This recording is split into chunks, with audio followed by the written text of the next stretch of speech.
혹시 살면서 이런 생각을 해보신 적 있으신가요? 나는 왜 이렇게 중요하지 않은 사람처럼 느껴질까? 하나님도 나 같은 사람은 눈여겨보지 않으시는 것 같아.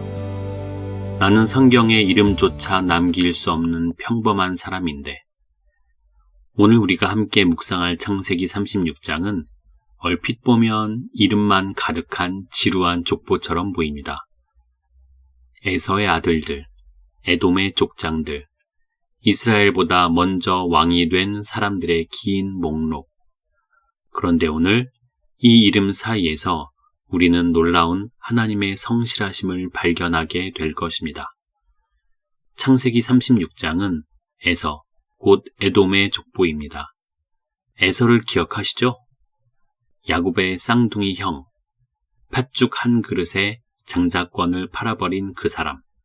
아버지 이삭에게 눈물로 울부짖었지만 축복을 빼앗긴 그 사람. 우리는 흔히 에서를 실패한 사람, 하나님께 버림받은 사람으로 기억합니다. 그런데 창세기 36장 전체가 하나님은 에서를 잊지 않으셨다는 증거입니다. 오래전 하나님께서 리브가에게 말씀하셨습니다. 두 국민이 내 태중에 있구나. 두 민족이 내 복중에서부터 나누이리라. 창세기 25장 23절. Two nations are in your womb, and two peoples from within you will be separated. Genesis 25:23.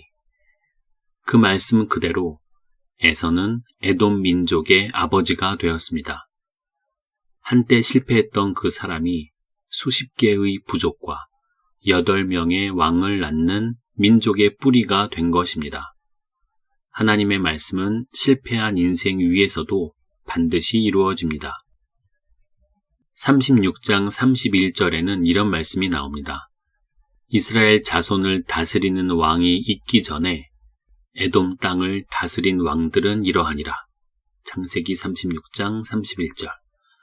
These were the kings who reigned in Edom before any Israelite king reigned. Genesis 36:31. 에돔은 이스라엘보다 훨씬 먼저 왕정을 이루었습니다. 세상의 눈으로 보면 에서가 야곱을 앞선 것처럼 보입니다. 에서의 후손들은 이미 화려한 왕들의 이름을 자랑하고 있는데 야곱의 후손은 아직 광야의 나그네였습니다. 하지만 하나님의 계획은 달랐습니다. 에서는 땅을 얻었고 야곱은 언약을 받았습니다. 에서는 세상의 번영을 누렸고 야곱은 메시아의 계보를 이어갔습니다. 지금 당장 앞서가는 것이 최종 승리가 아닙니다. 하나님의 계획 안에 있는 사람은 느려 보여도 가장 중요한 자리를 향해 걸어가고 있습니다. 그리고 오늘 이 긴 이름 목록 앞에서 우리가 한 가지 더 발견하는 것이 있습니다. 하나님은 이 이름들을 기록하게 하셨다는 것입니다. 딥나, 알와, 여댓, 오홀리바마. 세상이 기억하지 않는 이름들, 역사책 어디에도 남지 않는 이름들. 하지만 하나님의 말씀 안에는 남아 있습니다. 이것이 우리에게 말합니다. 하나님은 모든 이름을 아십니다. 아무도 기억하지 않는 사람도 하나님의 눈에서는 사라지지 않습니다. 혹시 오늘 이런 마음이 드시는 분이 계십니까? 직장에서 인정받지 못하는 것 같아 지치고 계신가요? 가정 안에서도, 교회 안에서도 나는 늘 뒤에 서 있는 것 같은 느낌이 드시나요? 에서처럼 무언가 중요한 것을 놓친 것 같은 씁쓸함이 마음 한켠에 있으신가요?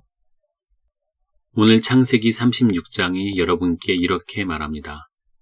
하나님은 에서의 이름도 기록하셨습니다. 하나님은 에돔 족장들의 이름도 기록하셨습니다. 그분은 이 세상에서 잊혀진 이름들을 기억하시는 분입니다. 그리고 당신의 이름도 그분의 손에 있습니다. 실패처럼 보이는 순간에도, 뒤처지는 것 같은 그 시간에도 하나님의 섭리는 멈추지 않습니다. 역사의 모든 페이지는 그분의 손 안에 있습니다. 이제 함께 기도하겠습니다. 하나님 아버지, 오늘 창세기 36장의 말씀을 통해 주님의 놀라운 성실하심을 다시 깨닫습니다. 실패한에서도 잊지 않으신 하나님, 이름 없는 족장들도 기억하신 하나님, 그분이 오늘 우리의 이름도 알고 계심을 믿습니다. 지금 지치고 인정받지 못한다고 느끼는 분들에게 위로를 주옵소서. 앞서가는 다른 사람을 보며 조급해하는 마음을 내려놓게 하시고 주님의 계획 안에서 가장 중요한 자리를 향해 걷고 있음을 믿게 하옵소서. 우리의 이름이 세상의 역사책에 남지 않아도 주님의 책에 기록되어 있으므로 충분합니다. 감사드리며 예수님의 이름으로 기도드립니다. 아멘. 다음 시간에는 창세기 37장 요셉이 형제들에게 팔리는 이야기를 함께 묵상하겠습니다. 배신과 고통 속에서도 흔들리지 않는 하나님의 섭리에 대해 나누겠습니다. 오늘 하루도 주님 안에서 평안하세요. 샬롬.